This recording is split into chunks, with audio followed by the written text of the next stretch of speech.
What's up guys, Mike here, the Detroit Borg with a look at what might be the design of the second generation iPad Air expected to be announced next month in October. So just like with the iPhone 6 and 6 Plus, schematics of the iPad Air 2 have leaked around the internet and mockups have been made for case manufacturers or accessory manufacturers to develop their products ahead of the launch of the iPad. I was able to get my hands on one of the mockups thanks to TLD today, who also did a video on this, and I'll post a link in the description below so you can take a look at that. Now from the front, both tablets basically look identical. They have the same dimensions, the same screen size, the same bezel, the same location for the camera and ambient light sensor, but the big difference here is the presence of Touch ID on the new iPad, which is a welcome change and is something we've been waiting for since the iPad Air launched. Now the big change here is actually in the body design. It's a much thinner tablet than the iPad Air, so if you look side by side, you can see they shaved quite a bit out of this tablet.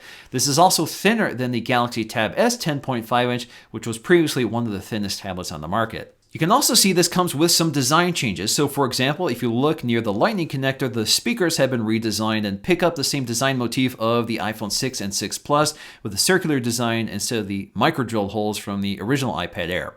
The other big change here is near the volume control. So you can see they've eliminated the switch. There's no physical switch here for either mute or rotation lock, but of course, that feature is available under Control Center in iOS 7 or iOS 8. We also have redesigned volume controls here, which pick up again the same design motif of the iPhone 6 and 6 Plus with that recessed design. They've also relocated the dual microphones, which used to be located toward the top of the tablet in portrait orientation.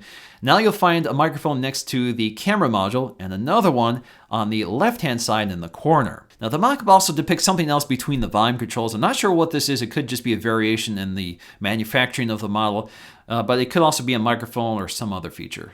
Now as for the internals of the iPad Air 2, the rest is pretty much speculation. We probably can expect an A8 chip, the same chip in the iPhone, for better efficiency, so maybe that allows them to slim down the battery. We may also see a thinner display design similar to the iPhone 6 and 6 Plus with the dual domain pixels for a higher quality, thinner display. As for the cameras, we may see the new and improved FaceTime HD camera also launching on the iPhone 6, and I don't expect much change in terms of the rear-facing camera, but of course we'll have to find out. So in the end, while this seems like a quick turnover for the iPad, I think it's necessary to really keep up with the competition. So I really look forward to the final announcement. So that's going to do for me in this video. Thanks for watching, and I'll see you again in the next one.